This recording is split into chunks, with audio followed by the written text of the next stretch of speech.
The call came at 7:23 p.m. on a Tuesday while I was reviewing quarterly reports from my investment portfolio in my downtown Seattle office.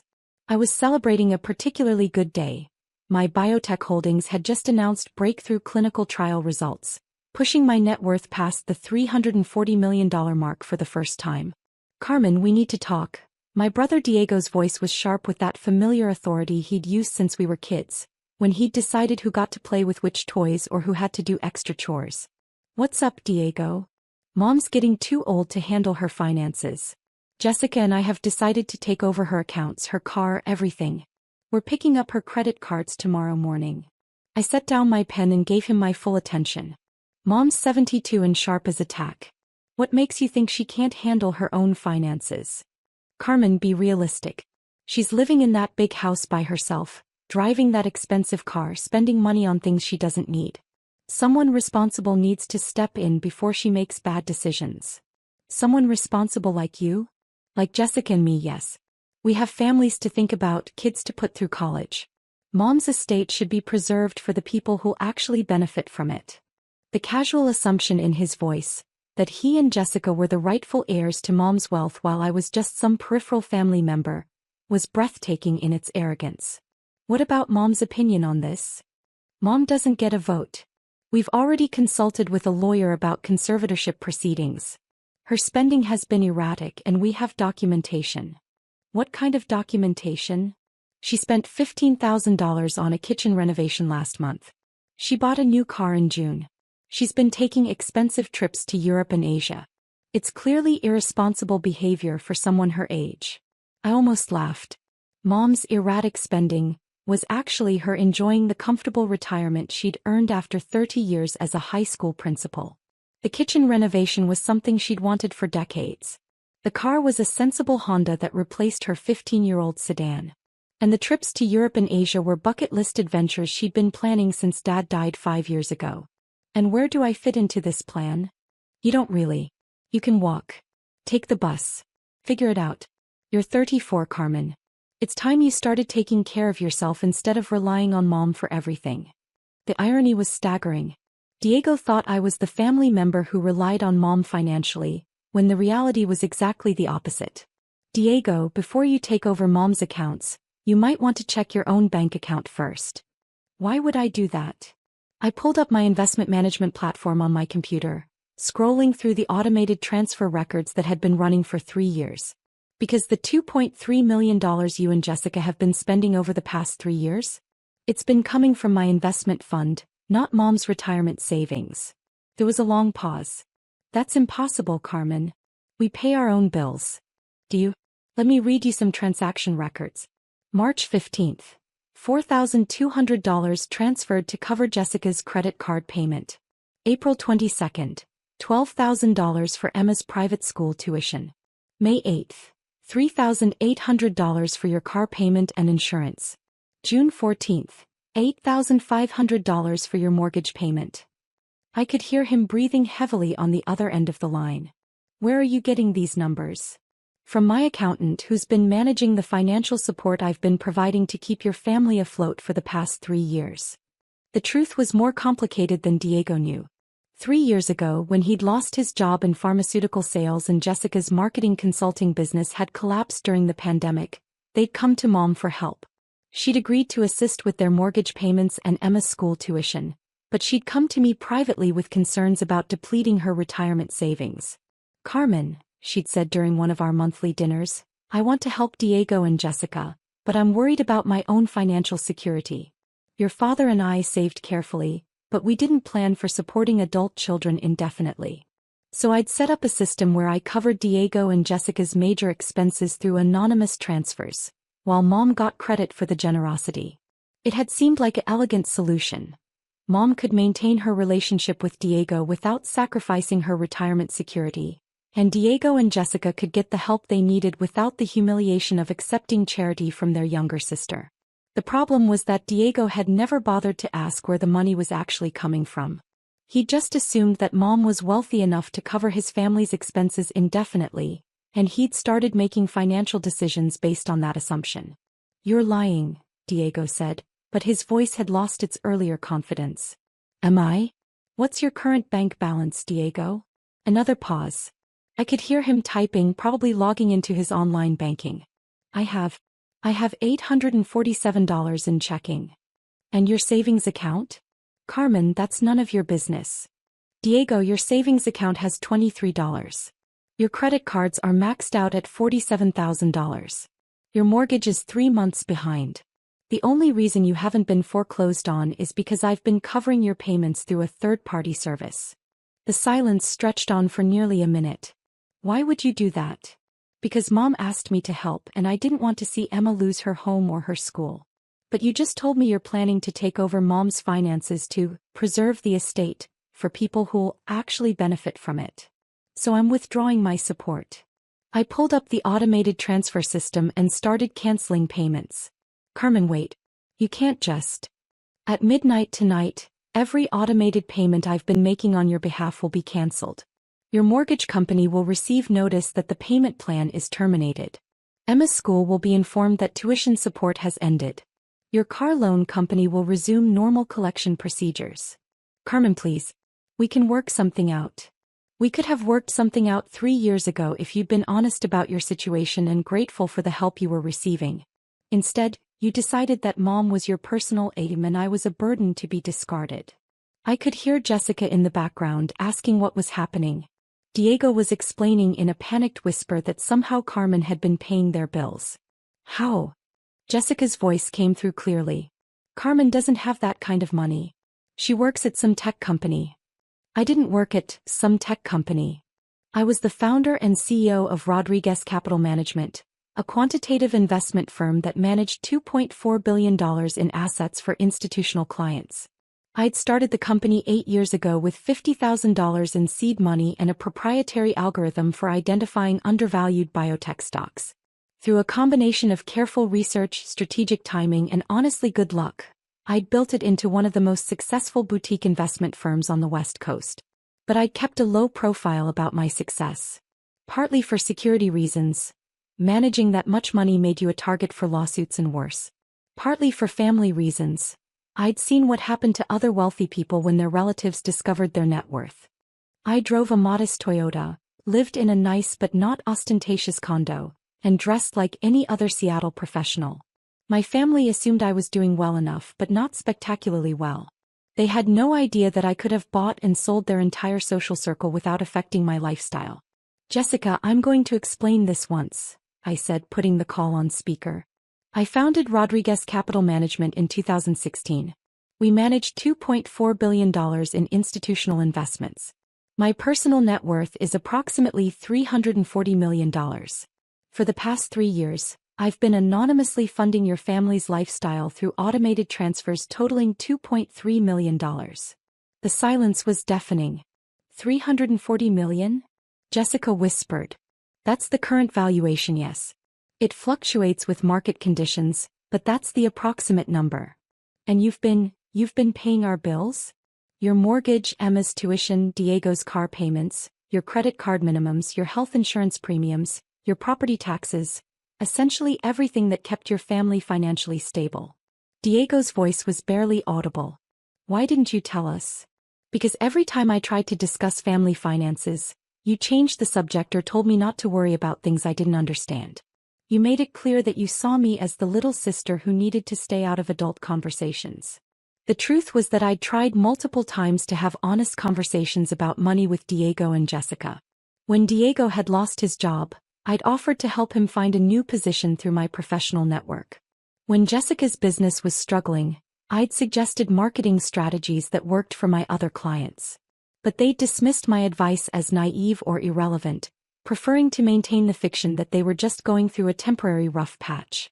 Carmen, Diego said, we need to talk about this in person. This is too important for a phone conversation. No, Diego. This conversation is over. You made your position clear. You think I'm someone who can be discarded when convenient, and you think Mom is someone whose assets you can claim for your own benefit. I disagree with both assumptions. But Emma's school. Emma can attend public school like most kids her age. You can sell the house and buy something you can actually afford. Jessica can find a job that provides health insurance. You can live within your means instead of living off money you thought was coming from mom's retirement fund. I could hear Jessica crying in the background. Carmen, please. We didn't know. If we'd known it was your money. You would have what? Been grateful? Treated me with respect? Included me in family decisions? Yes. Of course. Jessica, 30 minutes ago Diego told me I could walk and take the bus because it was time I started taking care of myself instead of relying on mom. He had no idea that I'd been taking care of his entire family for 3 years. The irony was that I'd been hoping for exactly this kind of honesty from them. If they'd come to me directly and said, Carmen, we're struggling financially and need help, I would have been happy to assist them openly. I might have offered Diego a position at my firm, or helped Jessica rebuild her consulting business with introductions to potential clients.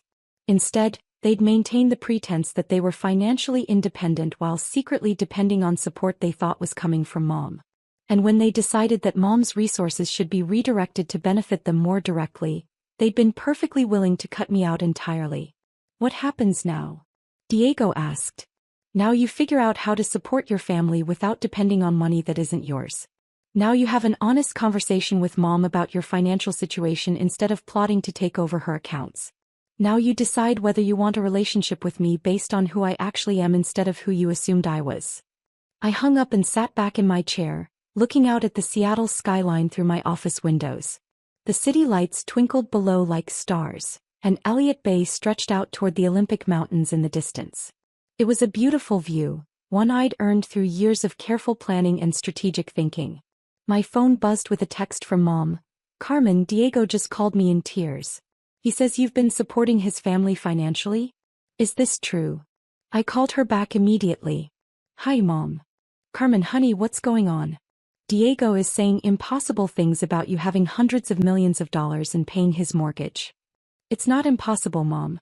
It's just not something I advertise.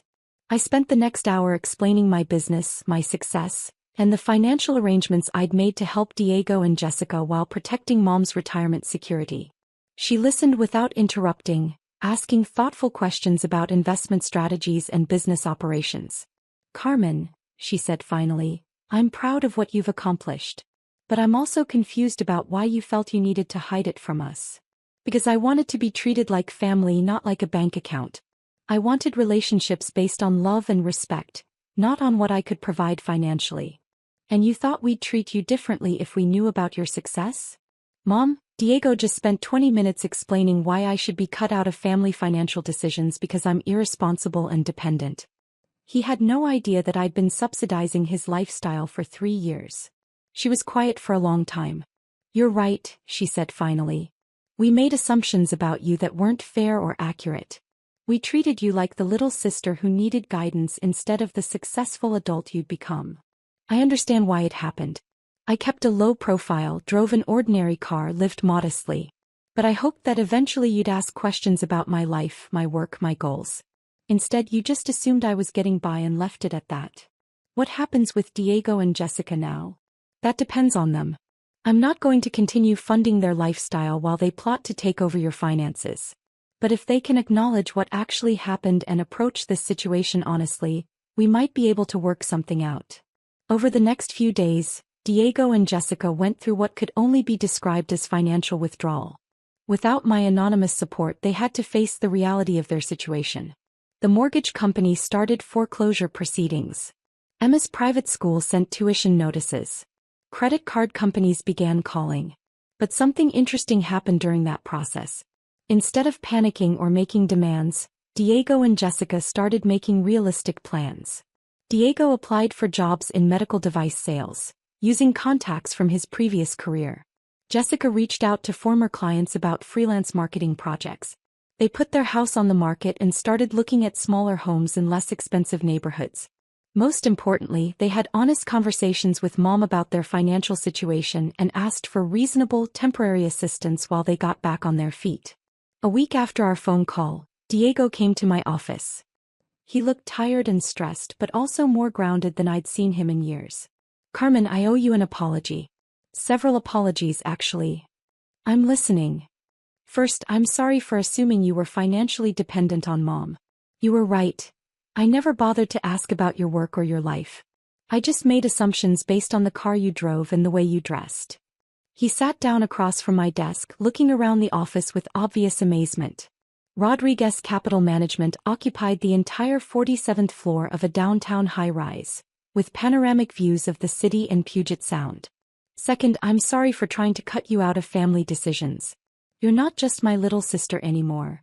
You're a successful businesswoman who's been more financially responsible than Jessica and I have been. And third, I'm sorry for taking your help for granted. I should have questioned where the money was coming from. I should have been grateful instead of entitled. And I should have included you in conversations about Mom's finances instead of treating you like an obstacle. I leaned back in my chair, studying his face. Diego, do you understand what would have happened if you'd succeeded in taking over Mom's accounts? You would have stopped supporting us financially. More than that, you would have discovered that Mom's retirement savings aren't nearly as large as you thought. The comfortable lifestyle she's been maintaining? That's partly because I've been covering major expenses like home maintenance, medical bills, and travel costs. If you'd taken control of her accounts, you would have found maybe $180,000 in actual savings. His face went pale. But she seems so financially secure. Because I've been ensuring that she is financially secure. The same way I ensured that you were financially secure, until you decided I was disposable. Diego was quiet for several minutes, processing the implications. Carmen, is there any chance we could start over? Not with the financial support. Jessica and I need to learn to stand on our own feet. But with the family relationship. What would that look like? It would look like treating you with the respect you deserve. Including you in family decisions. Asking your advice about important matters. Actually caring about your life and your success. And it would look like honesty about your financial situation instead of pretending you're independent while depending on support you thought was coming from Mom. Yes. Complete honesty. I considered his proposal. The truth was that I wanted to have a real relationship with my brother. One based on mutual respect rather than the childhood dynamics we'd never outgrown. But it would require fundamental changes in how we related to each other. Diego, I'm willing to try. But there are conditions. Name them. First, no more assumptions about my capabilities or my role in the family. If you want to know something about my life or my business, ask directly. Agreed. Second, no more financial secrecy. If you need help, ask for it openly. If you can't afford something, say so. If you're struggling, let's work together to find solutions. Agreed. Third, Mom's financial security is non-negotiable. I will continue to ensure that she can maintain her lifestyle and her independence. Any family financial planning has to start with that assumption. Understood. And fourth, Emma's education is important to me. I'm willing to help with tuition costs, but through a transparent arrangement where everyone understands the terms. Diego's eyes filled with tears. Carmen, I don't know how to thank you. Don't thank me yet. Thank me in a year if we've managed to build a better relationship. 6 months later, Diego had found a new job in biotech sales that paid well enough to cover their basic expenses. Jessica had rebuilt her consulting practice and was generating steady income from 3 major clients. They'd moved to a smaller house that they could afford without assistance. And Emma had transitioned to a highly rated public school where she was thriving academically and socially. More importantly, our family dynamics had fundamentally changed.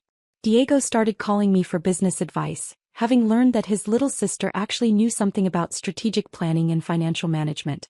Jessica asked me to review marketing proposals for her consulting clients.